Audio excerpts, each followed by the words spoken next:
Avery, whose show is this?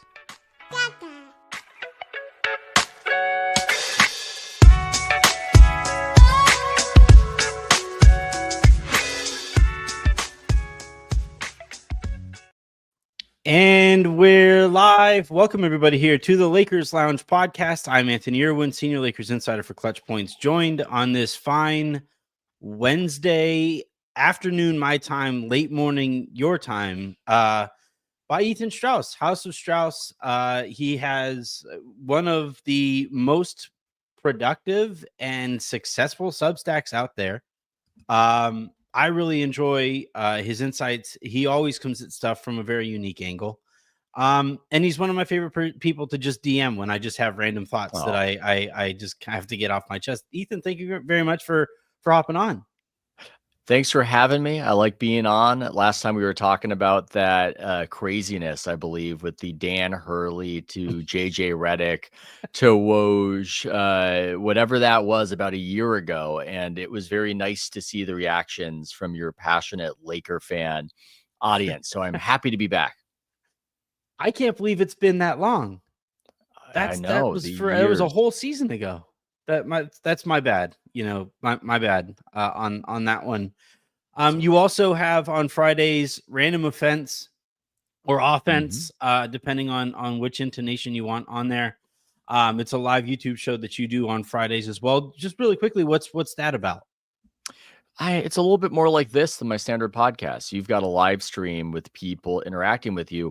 That's the idea with that YouTube show, is that we can take audience questions. We're going to have big Wozny Lambre of The Ringer on 4 p.m. I hate saying Eastern because in my mind, spiritually, I'm West Coast. So in my mind, it's more so 1 p.m. PST than it is 4 p.m. EST. But that's what's going on. Random offense. Very happy to be doing that as well.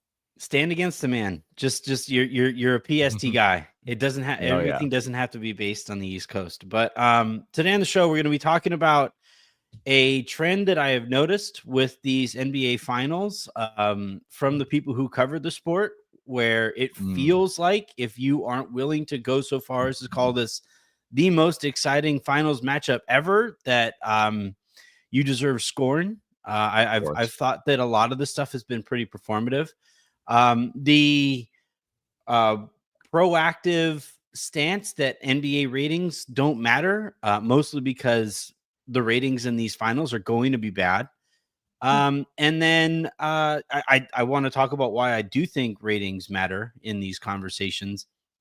And then if there's time for it at the very end of it, we've seen this, well, not really back and forth because Wendy hasn't really said anything, but LeBron and the Mind the Game pod put out a clip of Windhorst saying that his show needs to have a balance of X's and O's and other stuff. After a Luka Doncic episode, that was very much other stuff. And so we'll talk a little bit about that as well. But yeah, let's start with these finals.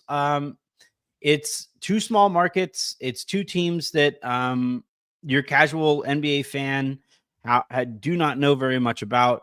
It's a final series that features an MVP in Shai Gilgeous-Alexander, so you have that going for it. And in all likelihood, it's probably not going to rate that well. I'm not even positive the basketball is going to be all that good either, because I think OKC is a lot better. From where you're standing or sitting, how have you taken kind of the discourse and the run-up, this last week or so before the games kick off tomorrow night? Yeah, I think you're identifying something in the NBA media ecosystem. I think NBA media is a bit more protective and boosterish than media in some of the other sports. And I think it's perfectly fine to look at this matchup and go, hey, there's a lot to like here. And maybe it's more about the future than it is about everybody being engaged right now. One of the least watched finals ever was Cavs Spurs, LeBron's first finals, because America wasn't completely used to LeBron James, and you sort of have to eat that initially before you build a reputation and you build that traction. So I think that might be the right perspective, but then they go to this place so often in NBA media and NBA Twitter where it's the person who says ratings don't matter and I don't care about ratings, there's almost a Venn diagram circle of that person and the person who's going to celebrate massive audience news when that's shared. So Yeah. it's a little bit more of a cope, this whole idea of it doesn't matter. From the NBA's perspective, maybe it doesn't. They signed this huge TV deal, so they're locked in. It does matter to ESPN, ABC, Disney, though, and it matters as far as the media covering the sport. I think if you're an NBA media, you want more people to be interested, and viewership is an indication of how many people are going to read, how many people are going to watch YouTube, all that sort of thing. So I personally like it when the NBA is more popular. I like it when viewership is up. I also understand that there's a little bit of a tension there because you don't want the league to contrive it, or I Yeah. don't call series in such a way that gets the outcome. I think that it's a particularly sore point in the NBA versus other sports because matchup is so determinative of how many people are watching. Football isn't like that. There's a huge matchup where, oh my God, if it's Mahomes versus whatever the big quarterback, Josh Allen, people are going to watch that, but it's not going to be twice as many people as a different matchup. The NBA is particular, although baseball a little similar, but the NBA especially, where you can, based on matchup, have a conference finals that's twice as watched as a different matchup. And same with NBA finals. You could have Yeah. those Warriors Cavs finals were between 17 to 20 million ish average. And this finals probably going to be around 10 to 11, if I have to guess. So that's an NBA thing. And people react to it the way they react to it. To me, my theory on it, and I'm going to bounce this off of you. I don't think I've said this anywhere, but the NBA kind of finds itself in between Major League Baseball and the NFL. The NFL, Mm. the ratings are the ratings. Like it just keeps on growing and it's going to keep on growing. I saw when a bunch of teams made their like pride tweets and stuff like that. I went through some of the comments and it was like, see, this is why ratings are dipping. And it's like, but they aren't. Yeah. So, but the NFL is this like ever growing monster. Major League Baseball, though, the ratings kept dipping and it kept dipping. And we kept seeing that the audience median kept getting Yeah. older and older and older. And it just kept on going that way. And finally, the MLB finally started doing something about it. They kind of tweaked some of the rules and stopped allowing so much shifting and the pitch clock and all of that stuff. And I think I think it's been a net positive. But for a long time, it was just like, yeah, we got passed by the NBA. Yeah. So that happened. And the NBA finds itself in that middle part where it's like they know that they probably are never going to catch the NFL. That is not happening. But you also don't want to, lose traction to the NHL, to, Yeah. the indie sports and stuff like that. Like I feel like the NBA care and NBA media really care about this because as we keep seeing these playoffs rated so much better or so much worse than the previous year, and we keep seeing those ratings decline as other sports don't necessarily see it, rather than do like, hey, what might be going wrong here, rather than offering up any Yeah. introspection. It's been a lot more like, well, Who it cares? just happened. Yeah, Yeah, ratings it don't doesn't matter. They matter. do. Shut up. Yeah, don't talk about it. Look, I will freely admit it's kind of a cool guy position to go, I don't care how many people care about this. I go, really? Yeah. Really? Would the World Cup be interesting if very few people cared? Yeah, That would be right. as interesting. That would be as Yeah. interesting. I just think that's a lie. And there are finals and playoff series that I saw that have a special place in my heart, but they're not remembered to history. They're not part of basketball history people talk about or think about. They just go down the drain because very few people were watching back then. So very few people remember it. Spurs Pistons was a 7-game series. I have affection for that series, but it's not really a series people bring up often today because not many people were invested in it. as The a league didn't basketball love that fan, series. They tweaked the rules because they were like, we can't have that again. yeah, well, that's also what happened. I love basketball. Some people would accuse me of not.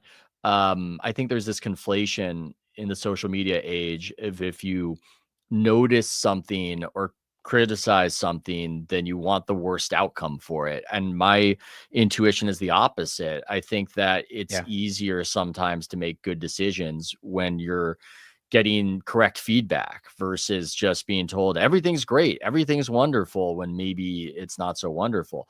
I will make a note. One of your astute commenters is pointing out that ratings have gone up in football because they've changed how they've done ratings. There's a lot to that. I didn't want to get into the whole nitty gritty of it, but they have since 2020 included out of home to boost Mm. the ratings. They're folding in all of the streaming stuff. And so we are in a bit of a juiced ball era to perhaps counter some of the fall off that the broadcasters have suffered as people have started watching YouTube and all these other things. So yes, there is something to that. And the NBA, here's what I would say about the NBA. Here's the theory that I'm advancing about where they are in their popularity. I think that they are in the era of high floor, low ceiling. That's what Mhm. I think. That's the pattern that I'm seeing. It's a little bit betwixt and between the conversation about this whole deal. Because on the one hand, you have defensive NBA boosters who every time there's a good number will say, "Oh my God, it's the best since da, da, da, da." And on the Yeah. other hand, you've got outkick the coverage and people who are making the case that the NBA has fallen off culturally. And so when there's a bad rating, they run to Twitter and go, "Look at this, Yep. it's so much worse." And here's where they're at. Here's the pattern that I've seen in the earlier rounds, the numbers, and yes, those numbers might be a bit juiced, but they're juiced for all the sports. So let's just take them at face value. Yeah. The numbers are very competitive with the past in those early playoff rounds. But as you get deeper into the playoffs, then you see it exhaust itself and you don't see it get to that kind of number that it was at pretty recently. And you Yep. see yourself in those finals, in these recent years finals, you're living in that 11 to 13 million person average range, whereas it used to be around 25 to 10 years ago. And that to me says that the casual fans are not as inclined to tune in when it's everybody time, when it's the equivalent of the NBA Super Bowl. And what you do have is a strong commitment from the actual NBA fans, and they're going to show up. And I'd analogize it almost to how when somebody runs for president, if they're a Democrat or Republican, if you're a Democrat, you're going to get 90%, 90% approval from the Democratic voters. And if you're a Republican, you're going to get 90% approval from the Republican voters. It's like the NBA is getting that priced in, just guarantee of their base to give them that high floor, but they just don't get that crossover appeal like they used to Yeah. get. That's Yeah. that's what I see. That's the pattern that I have noticed, how in the last 5 years it's always topping out at 13 million. Yeah, I would extend that. I moved out here to rural Texas, and it's really, really rare that my neighbors are like, "Hey, did you catch that game last night?" When we get into the later rounds of the NBA playoffs, whereas they do have thoughts. I had, people are asking me, "Oh, look at your Dodgers. They beat the Mets last night or whatever it was." Um, that happens a little bit less frequently. I want to go back to a point that you Wait, made though about the. Oh, go ahead. no, I don't want to. Sorry, I don't want to interject, but you mentioned your Dodgers, so I just wanted to say something that I noticed. Those Dodgers Yankees games felt like they had more juice than any NBA regular season game I have seen. Maybe you could say Luka's return to Dallas could Yeah. be one of those, but I don't know what to make of that, man. There are twice as many MLB games. Very few of them feel like national TV products, but I was Appointments. watching, I was Yeah. going, why, especially that first Dodgers Yankees game, I was going, why does this feel like it matters so much more than the NBA regular season games? I don't want to derail, but that was just the thought that I have pertaining to our conversation. Yeah, I think I think it's a couple of things. I still contend that these other sports are packaged much better for the moment. And baseball, especially, has always done a really good job of making sure to, and they can, it's a slower sport, but I've always thought that they've done a really good job of pausing, making sure you tell the story, making sure that you have all of that going on. I just think it's a bigger sport. There are more people at those games as well, which I think matters. The Dodgers crowd, I think, helps a lot more than like if you're trying to say like, yeah, why doesn't any regular season Lakers game doesn't feel as big as that? It's because there are more passionate Dodgers fans than there are Lakers fans at those games, especially where you can see them. So I think it's a lot. Do you have a theory? I think maybe it's this is the stuff I'm fascinated by. This is why I love looking at, who's a signature sneaker level player, and what do people want to watch? This alchemy of what people are interested in and how you can't just make a formula for it is something I'm fascinated by. And I think it's them being in the World Series against each other, being these legacy brands, Otani, Judge. It's the sort of thing where I know why it's hitting, but it's not something that you can just replicate easily or make happen. And it's just so, and I'm interested in those questions of why things hit, what matters in the culture. And I feel like I've got to defend that to what we were saying earlier, which is crazy to me, where it's, you've got to defend the position of, I am interested in what people are interested in. And not only am I interested in what people are interested in, I think that the things people are interested in matter more. And that's how I feel. But on NBA Twitter, you really got to fight that battle to make that case. It's so crazy to me because, all right, I know this is very inside baseball, and the vast majority of my listeners do not care at all about ad rates on our shows. But if, like, when I see people from our industry taking up the cape and saying ratings don't matter, the number of people interested in our sport doesn't matter, I'm like, how can that possibly not matter to you? You have a podcast. You're trying to sell ad space on your podcast. If more people are interested in the sport, your podcast literally traffics better. It's putting more money in your pocket. That should matter. Amazing. It's wild that people are willing to kind of cut off their nose to spite their face in that regard. It's amazing. It's basically, again, it's a cope. It's this thing that's making me feel bad. I'm just going to have this hipster position on and say it doesn't matter, when it clearly matters for me more than it matters for other people. It's just rather amazing how, because I see that stuff. I would get in trouble with that sometimes because I would see how the collective social media psychology would work. And back in the day, I wouldn't be so artful about hiding my take on it. I got in trouble once with some peers back in 2010, whenever the lockout was it 2011? It was 2011. And they were all doing this big display of, look, I'm not that sad about the season being gone and being held up, but the people, the concession workers and the people who rely on the season to make money, that's really the tragedy here. And I was just going, you guys are full of it. You feel bad. It's okay to feel bad. Right. You're a concession worker. You're doing a job based on this existing. I've looked into it, and they'll just send a lot of these concession workers to some other event because they're not necessarily all of them having to be at that arena.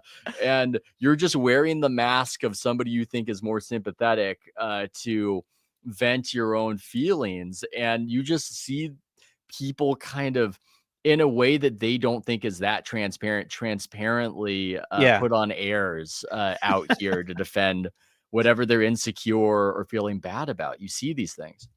You made this point on a podcast, and I don't know that it was treated as taboo or whatever, or I would be curious to see what the response to it was, but you were making the case that, like, of course I'm kind of sort of invested in the team I'm covering success because my stuff traffics better when they win. How crazy would I have been during 2013 to go, yeah, I don't care if Steph Curry has a career-ending injury, or not. It doesn't matter to me. It just doesn't affect. Like, no, look, I'm talking to you right now. and I've had a career in a sphere where it's nearly impossible to have a career. I pay my mortgage because the Warriors caught lightning in a bottle and had an insane stretch that got enough people to hear about me that I could parlay it into whatever else. And I feel good about having been able to do that. I'm not attributing everything, but that doesn't happen for me unless the Warriors were good. So the idea that I'm just sitting there objectively going, yes, whatever happens, don't care. It's insane. I have more skin in the game than a fan does. And Yeah. yet the conventions of the business and the industry, and I believe in it. I don't think there should be cheering in the press box, but you do have to adopt this pretense that you don't care about these outcomes that are impacting your life more than the people you're producing the content for. It's very funny. Yeah, I I get the comment all the time, like, why do you hate the Lakers? Why do you hate the Lakers? Why do you hate the Lakers? And you made the point earlier about how, like, criticism doesn't mean that we hate whatever. It's that I want the Lakers to be better at their stuff. So, like, when the Lakers don't employ a pro scout team, or when they don't employ a shooting coach and always struggle to shoot the basketball, and I point those things out, it's me saying, "Hey guys, could you be a little bit Yeah. better at your job so my stuff can traffic a little bit?" Like, Yeah. You're letting me down, go? Lakers. You're letting me down. I don't want you to fail. I want you to stop failing. And that's why I'm talking about your failure. Yeah, it makes sense Yeah. to me. But then these weird things happen too, where eh, you're almost treated on the basis of that perception. So you're going to get made fun of. If you're perceived by a cohort as a Laker hater, then you're going to get trashed when they win. And so you get all screwed up Yeah. emotionally, maybe. And you go, maybe I'm rooting for them to lose the series now because I don't like shame and I don't like being made fun of. I guess what we're getting at, Anthony, is that social media was a mistake. I think that's what we're getting at in this conversation. Very, very much so. I want to go back to a point that you made about the Cavs Spurs series. Hmm. And how the NBA kind of sort of needed to introduce us to LeBron James and needed to introduce us to kind of that next era. And while I don't think it needs to introduce us to Tyrese Halliburton, he's not that level of star. He's not going to be the next LeBron James. I don't Mm. think we need to be introduced to Shai Gilgeous-Alexander. What I do think NBA fans and kind of more casual NBA fans might need to be introduced to is this era of parity where the NBA historically has run on dynasties. It has run on, there's the highest finals ever was Michael's final trip to the NBA finals, right? And the Warriors, right? Everybody wanted to see the Warriors lose. So, you had people tuning into those games. The three-peat Lakers, yeah, I can keep on going from there on. Yep. And this new CBA is written in a way where that is basically impossible, and Yeah. even coming into the CBA's taking hold, we haven't had a champion get out of the second round the next year in like 6 years. And I'm kind of curious what you think about the notion of this series kind of officially being the entry point for a lot of people into, yeah, you're going to see two different teams here, or at least one different team here forever for a long time. Yeah. I think the CBA aspect we bring up a lot as far as what's precipitating the parity, but the underrated factor and why there's this seemingly random outcome, Thunder not being very random, but just the idea that we're changing it. Yeah. The injuries in the playoffs, there's a lot of data to suggest that we get more of them than ever. Yeah. And it's not like it was 10 years ago. I think there's a lot to why that happens. I think the evolution of defense means that everybody's on a string and they're just constantly Playing harder. moving. You can't take a break, so people get hurt. And it creates a situation where you just can't depend on the great team being great through the postseason. And I think that's an underrated factor in the parity. That's one that they probably don't want to talk about. I think maybe they do have to market that. They have to market the hope, and they could do a slick campaign about that. We could probably workshop what an ad idea would be there about depicting people in the past being told that they, don't even bother paying attention to your team. And then today it could be anybody. It could be you. I think that you could market it. I don't know if it's charismatic. I don't think people like parody. I think people like the idea of parody. I don't think Yeah. they like the reality of parody. The reality of parody is hard to remember. These sports we watch, they're these touchstones that are connecting us to the era and the age that we're living in. The Cowboys of the 1990s, right? The Bulls of the 1990s, the Warriors and the Cavs of that whole 2016 run. This sort of thing. And if you just change it up and change it up and change it up, a little bit like how baseball did, where God, what did they have? They had the Diamondbacks versus who? What was that? The Yankees. Weird Worlds. Well, no, it was no, that was the one in the past. That one I remember. Oh, That was a cool one. This is a yeah. lame one. It was a Ranger. Was it Rangers versus Diamondbacks? Am I remembering that? It I was think just the so, most yeah. random. It was the most random thing. And in a way, the Thunder might not be the most charismatic of teams right now, but maybe they're the team that could save the NBA from this sense of randomness, because if they're good enough and Presti's game the system enough and they can keep coming back here and do a real run, it restores a sense that greatness is happening. That's the problem with parody, I think, is that it cuts against greatness, and the point of sports is greatness. So if there's somebody new every year, it devalues and as an inflationary impact on what winning a championship even means. And I I like a run. I like an era, and I don't love the idea of parody, and I hope that life finds a way, like in Jurassic Park, and there's something more approaching order. And even if the Thunder might not be my favorite team to watch, I just hope that we have some continuity. That's what I'm hoping for. I want to pick your brain on this. I don't like the Thunder. I don't like watching them. I you do a really good job in your content of being, kind of self-aware of like where things might be coming from or where stances might be coming from. Mm. I they're a small market team that has done basically everything right. They have a really good smart coach. I think you used the phrase a second ago of like gaming the system. And I think that Mm. might be what I'm kind of bumping up against, where it feels insurance fraudy, but I don't quite understand why I don't like them as much.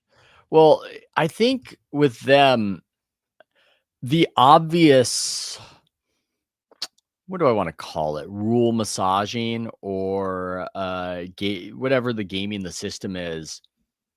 It's almost the one that's less problematic to me.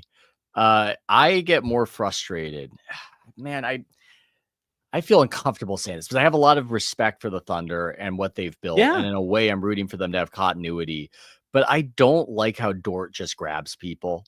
And Yeah. I don't like how Caruso, who is an awesome player, and I'm sure you've got affection for him as the Laker history.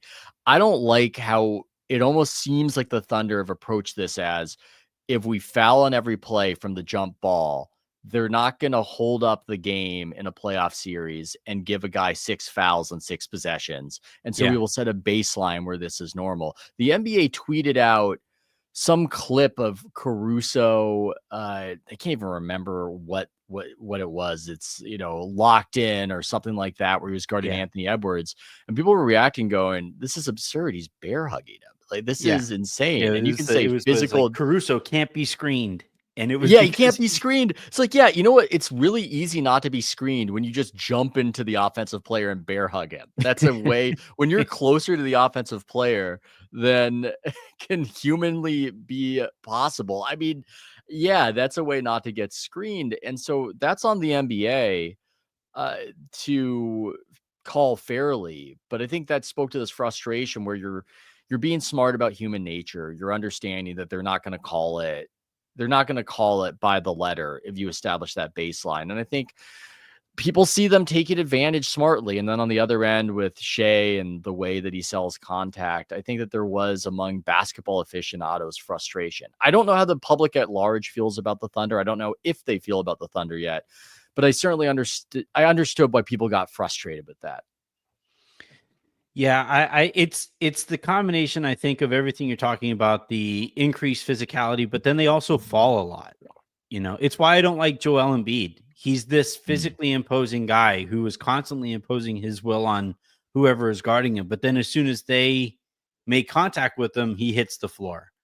And Yeah. like you watch when they get when teams actually do try to set screens, watch how often Thunder defenders do the thing where they dive but their hip comes way out and they make it look as if the screen setter stuck their hip out but they actually didn't. And I it's just I'm it's having this thing, an it creates turnovers, but it's, it works, but I'm it's annoying to watch. I'm having an epiphany right now, and I hadn't really thought about all of this and put it all together. And I'm also trying to be careful because I don't want to reveal my connections or who I talk to. Yeah. But I will say the Thunder definitely noticed last year when the NBA started just not calling fouls after the Yeah. All-Star game, which Hmm. was just crazy. They just turned on the physicality and ramped it up and never explained they did it. And then eventually afterwards said that they did that. Joe Yeah. Dumars was denying it, and then they kind of admitted they did that. I think it wigged out people at the Thunder because they knew that SGA was somebody who sells contact and gets those fouls. And I think it created this concern of, well, what are the rules? I totally sympathize, by the way, with that, where you don't know what the rules are. And I think there's always the sensitivity because of the thing we talked about earlier. If you're coming at it from a Thunder perspective, you're in their organization of, I don't know if the league wants us to win. I don't know if Mm. they want us to be the product to sell. And now they're changing the rules in such a way that might cut against us. And so that was last year. And now I'm looking at it this year and I'm watching, I'm going, did they just dig down and try to take advantage of every market inefficiency as to how they're calling things because they were so wigged out about what happened last year and they're just on it and in a way that is resourceful and remarkable. I just don't know if the fan necessarily respects it, but I'm looking at it, I'm going, from that insecurity, did they really establish how to take advantage of when the league decides arbitrarily to call fouls versus not? That's what I'm looking at. That's a great point. That was the weirdest thing, that all out of nowhere, there was like an actual stretch of unders hitting consecutively. And I Yeah. was just like, this is not great. At any random moment, the league can just dictate when unders are going to hit. Yeah. And Somebody made money and off that. I don't know who, but somebody in the know made money off of that. That without telling anybody, we're changing the rules. It is really crazy when you think about it. And it's, yeah, I don't believe in the conspiracy theories or that they rigged the lottery, but when you do stuff like that, you can't help but you can't be too judgmental about the conspiracy theorists. yeah, it forces people to wonder, like, okay, when else did you put a finger on the scale? Well, and Um, also they lied initially about it too. It's like yeah, you guys went to the back room while you were negotiating your TV deal. You were freaked out by the All-Star game and how bad it looked. You changed the rules without announcing it to anybody or telling any of the teams. And then when people noticed, you lied about it. And then afterwards, you kind of went, yeah, okay. So, yeah, we kind of did it. Because after you noticed that the fans liked it, which a lot of fans did like it. And it was like a scandal that people liked, is what happened last year. yeah. You mentioned the All-Star game, them freaking out about it. Did you see? It was like minutes before you and I, or maybe an hour or so before you and I started recording, that Adam Silver announced it's going to be Team USA versus Team World in the Oh, upcoming. just stop fixing it, dude. Stop fixing it. You fixed it to the point of breaking it. Hey, here's an idea, Anthony. You tell me. This is my idea for the All-Star game. Yeah. You've got 12 guys from the Eastern Conference All right, I'm with you. who are, the best players, and we can go into how that's selected. And then you've got 12 guys from the other conference, and they wear their conference jerseys and they play each other in this thing we call the All-Star game. Does that sound tenable? Does that sound like something that might work to you? Or do we need to do another thing where they pick each other like they're picking pickup players and they, I don't know, do some sort of obstacle course in the middle of it? And it's just, stop it. You know what I like about the All-Star game is that it reminds me of All-Star games that I've watched before. And it's familiar and I know what I'm getting. I don't like when you start throwing all these things at it, and I've got to explain to my son what an Elam ending is, or tell him, wait, they're not doing that anymore. They stopped with that. Just Yeah. stop it. Stop tinkering with it. Yeah. Just stop. They That's all I almost ask. the was it a couple years ago where they went into like quadruple overtime and guys actually got hurt Oh and my were God. actually Just exhausted from the All-Star game. All right. stop galaxy braining the All-Star game. And if you are going to do it, look, I'm not saying it's the worst idea to have it US versus the world. Then just stick with it for 10 years. Like, Yeah, sign a contract. I that's what I was can't gonna ask. handle Adam Silver changing the All-Star game every year. It adds to noise and then diminishes the signal of what this thing is. And then I just don't watch it because it doesn't remind me of when Magic Johnson was playing in his final All-Star game in that kind of setting. I don't even know what they're doing right now. I don't know what the end goal is. Do they want guys to play hard? Do they not want guys to play hard? Do you want it to feel like an actual game? Do you not want it to feel like an actual game? That's the part of this that, I've wanted the Team USA versus Team World thing.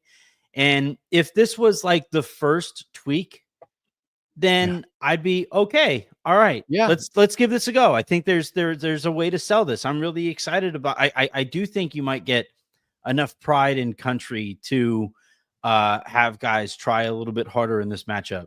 But like you're saying, this is tweak number 15 in 12 years. It's just Yeah. it's so much going on that by the time the All-Star and then like the All-Star weekend itself is this kind of albatross that sits in the middle of the season. I don't know what their end game is here, and I'm not necessarily sure they do either. I want to defensively respond to your commenter because he said Magic. How old is this guy? And I would say aging and old. I would cop to it, but that's the point. The point is, I remember the Magic Johnson All-Star game. Yeah, Nobody's going to remember any of these. Yeah. I don't, unless something terrible happens, like when Paul George broke his leg in that thing out in the UNLV gym. I don't nobody's going to remember this because they keep changing it. If you keep things stable and steady and recognizable, one of the things sports provides to us is the familiar and the connection. And you can't get that if everything's all garbled. It's one of the reasons why I think an underrated issue for the NBA is all the different crazy jerseys. Just give us the recognizable, wonderful Laker jersey that we all remember. And don't give us a bunch of razzmatazz noise to try to get our attention. The things that's getting our attention is that we recognize what's happening. That's what gets our attention. Well, it's funny you mentioned the retro jerseys now, and how they just give us a thing that we recognize. They finally recognize that, and now they're getting the retro things, and all retro means is we're going back to the jerseys before we fucked them up. Oh my Like God. that. Well, they've acknowledged it in a way because they said during the conference finals and finals that you have to wear your regular team jerseys and not all these crazy city editions, which I like, but to me it's an admission that people it's not representing the product well. Yeah. When I remember when I saw the Spurs play the Pistons, not in the finals, but in a regular season game 2 years ago, and I might be screwing this up, but I think the Spurs were wearing red and blue, and the Pistons were wearing some sort of black jersey.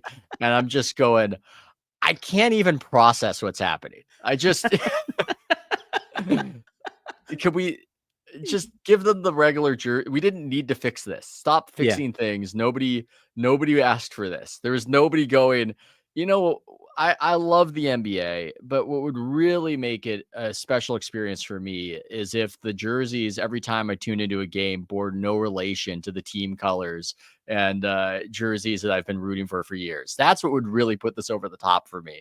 No, it was just a way to try to sell more product and try to create these new editions you can sell that I don't even think it successfully works as a business proposition because it makes people less interested in the jersey.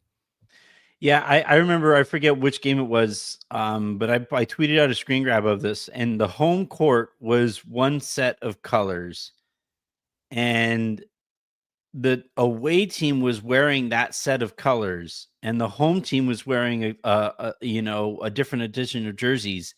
that didn't match their own court. So you would think Uh, that the away team was the home team in that game. And it's just like, guys. And I think eventually the following year they did say that like you have to release different courts for the city edition jerseys, and there is a little bit more matching there. But that's offering a solution to a problem you created, you know? It's amazing. Adam Silver, I guess, has to go down in the positive as a commissioner if you believe that his primary job is that TV rights deal. And that TV rights deal is impressive considering the headwinds that he was up against. But so many other issues the league has seem born of, as you're pointing out, too much meddling and just this inability to sit still and to stop. And that's it's so frustrating.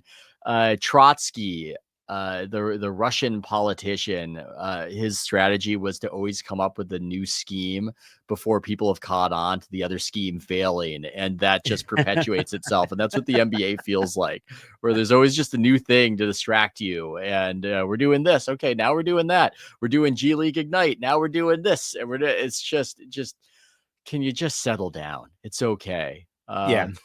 Yeah. Somebody says you watched the Magic All-Star game in Orlando. I'm getting called a liar here, Anthony. Were you 3 years old at the time? You look I take more it as than a compliment. 35, They're sir. saying you look no older than 35. Yeah, you can't see the gray, but I got the gray here, folks. So no, I was young, but I do remember.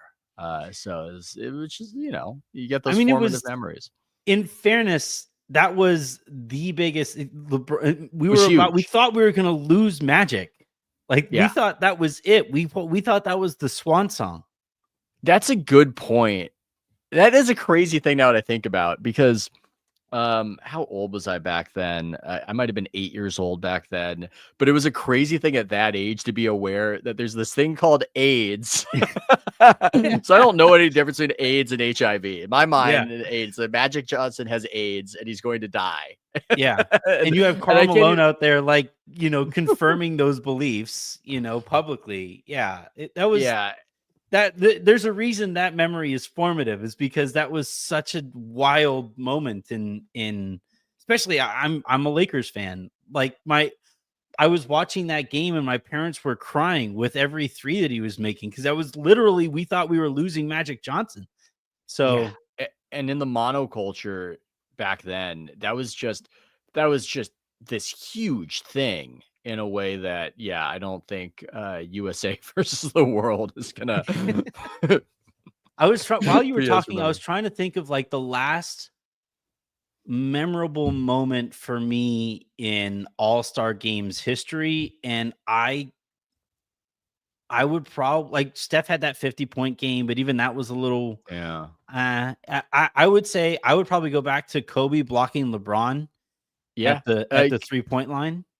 Yeah, and Iverson crossover against Jordan was, I guess, you almost remember more moments than how the games actually transpired. Yeah, and there have been some cool ones that LeBron has Iverson been involved coming back in. on the West team. Remember that West team was stacked. The East team wasn't good. The West were I don't remember what year it was, but Iverson led some crazy comeback where the East team beat the West team. But that was all traditional All-Star formats. Like what we're talking, those moments that we're all talking about all come from before we started getting Elam endings. The All-Star game used to just be good, and it wasn't good in a way that was formally incentivized. It was just, you would watch. I remember in college, my friends and I, I'll just say it. We smoked weed. We smoked weed, people, back then. Back in college.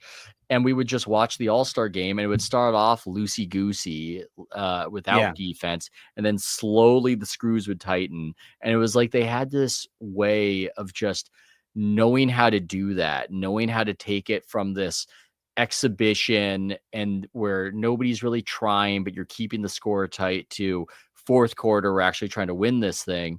And it was great. It was a great event, but as we try to optimize things better, as there are more sensitivities to people getting injured, as I've said, there are more injuries now in the playoffs than ever. Load management, it killed it. And so now it's a difficult thing to fix. I just think the best way to do it is to maybe stop fixing it all the time. Just Yeah. let it be. Let Yeah. it breathe a little bit. I think that's right. The load management has happened over the years, and injuries in the playoffs have gone up. And I don't know how to square those two things, And Yeah. my you mentioned the extra defense that is played, in your average NBA game. I think that's a factor. But I also kind of wonder, you can't load manage in the playoffs. And if you load manage over the larger sample size and bodies become accustomed to it, and now all of a sudden you can't load manage and the later rounds are every other day, I do kind of wonder if load managing over the course of a season actually leads to some wear and tear when Yeah. you cannot do that anymore. You don't have those calluses that you've built up. Yeah. You haven't ramped up to that point. It is frustrating though that they will make the playoffs they had that crazy one with Denver where they did basically a day and a half break, which in some ways might even be worse than a back to back because you don't even Yeah. totally know what to do with it, where they had a night game and then they had the day in between and then was it at 12? Mm-hmm. Yeah, it's just that'll mess you up. And that was it's no coincidence. That was the worst looking game of the playoffs by far. Neither team could score. And I'm not the person who has to figure out the schedule and what they have to tell ESPN and TNT, but there is this penny wise, pound foolish aspect to it. And I think from the Warriors' perspective, I think there was frustration with how you go from 7-game battle against the Rockets to immediately starting the next series and Steph gets hurt. You could blame the Warriors and say they should have won in fewer games than 7, but it is this issue where you're almost treating the playoffs like the regular season after Yeah. the regular season. And that perhaps is not for the best.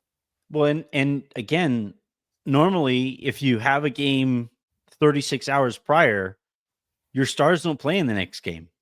But you Yeah. can't do that in game 1 of a 7-game series. And Mhm.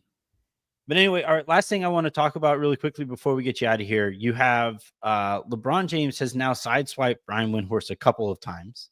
Yeah. Most recently, Brian, and what's funny is that this most recent time, Windy was responding to the first sideswipe. The clip that Mhm. they're playing was Brian saying, "Hey, we do need a better balance of the nonsense that you get on first take and X's and O's analysis." And, it was his belief that if you just did X's and O's for a 90-minute podcast, people wouldn't tune in the way that you would need to. LeBron kind of grabs that clip, shows how successful his podcast has been, which is really good. It's been well put together and all that stuff. Yeah. And it's been incredibly successful. So kudos to everybody involved with that. And then LeBron, says like, all right, see, haha, Wendy, we're going to keep on going. And, um, and it's like, okay, but I've watched this new iteration of Mind the Game since Steve Nash has come on. And it Mm. isn't X's and O's stuff. It isn't JJ Redick auditioning for a coaching gig by drawing up plays and stuff Yeah. like that. It's a lot more this kind of macro view of the sport and the Yeah. evolution of the sport to this point and all this stuff. It's what people want. They want war stories. They Yeah. want, and if they do want strategy, they want Dirk talking about what he did at the nail and how he was featured, which is strategy, but it's the kind of strategy that's digestible to the Yeah. broader audience. I think talking about how to properly manipulate the defense on a baseline out of bounds does have a limited appeal. Yeah, the whole Windhorst LeBron thing is so strange. I'm looking at the tweet where he posted the Windhorst clip and says, "Long ways from being done. Sucks they have to listen to two guys who know nothing about basketball talk about basketball. Felt like the Sorry, tweet Steve about Nash." like somebody says The, Steph can't shoot anymore. Like nobody yeah, there's says you always don't know the game. yeah, nobody thinks that Brian Windhorst thinks that. Nobody. And it almost feels like Skip Bayless is faded out and LeBron is trying to force Brian to be his Bayless. Yeah. When Stephen A And is sitting right there. yeah, Well, he's doing it to Stephen A as well. Yeah. Yeah, I, I can understand feeling sensitive about what Brian said there from the LeBron perspective, and the Mind the Game podcast has done very well. I've also said the following about Brian. I've got immense respect for him. I think that Brian is fascinating. There's something about him that's hypnotic when he tells a story, and he often has takes about what is interesting and what is not interesting that I don't agree with. We Yeah. once were podcasting at ESPN years and years ago, and he started talking about agents and how agents do their stuff. And then he sort of cut himself off and said, people don't want that. And we got all these emails saying, keep Actually, talking. I want that. And so yeah. I look at Brian almost like the coach who doesn't know, the coach who's a former great player who doesn't know what the players need to do to be great. I think Brian is just great. I think he's the best at whatever that role is.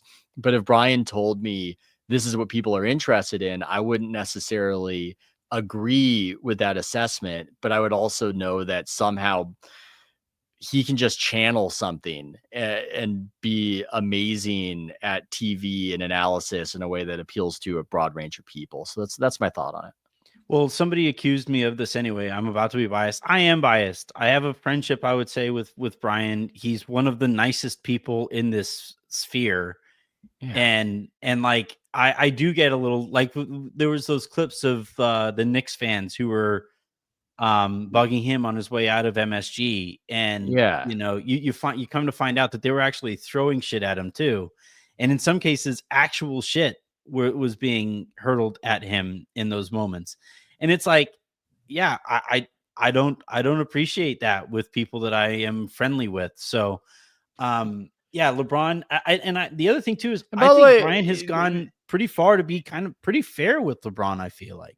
well, and it's good to be, we use that term bias, and there's something real about that, because if you're friends with people, maybe you hold your tongue a little bit. On our podcast, we were talking about all these beefs between all these media figures, and we know these people, and that does confound maybe the heat of a take. It's not as hot as it would be, but is it wrong to be biased because you know somebody is just fundamentally decent Yeah. and fundamentally very fair? And you know that to an even greater degree in person.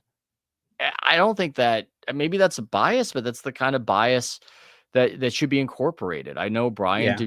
is one of the most decent people in the industry. And so when I see LeBron attack him on McAfee and call him weird and all these things, I just go, look, that's not how anybody feels about Brian Yeah. behind the scenes. That's not how anybody in the industry feels about him. Maybe LeBron can feel that way, and that's his right to feel that way, but that's just not the word on him from the people who know him. I think that's fine to point out. Yep. Well, this has been an absolute blast, Ethan. It always is. I'm not going to wait another full season to talk to you again and bring you on the pod. Again, Random Offense on YouTube on Fridays. That is on the House of Strauss YouTube, or is that its own YouTube thing? We've made our own YouTube, so subscribe away. I got to build that one up in addition to the House of Strauss YouTube, and I got a lot of irons in the fire. I've got this group chat app that I'm using right now because Twitter gets a little tiresome. Chat BCC, House of Strauss podcast, so much to promote, but I like coming on here to discuss it, man, and it's always a great time. So thanks for having me on. Thank you again. All right, that is going to do it for this episode. I'm trying to write something today, and I will narrate that for the lowdown later tonight. So until then, have a great rest of your day. Hit that subscribe button, make somebody else's, and we will talk to you whenever we do.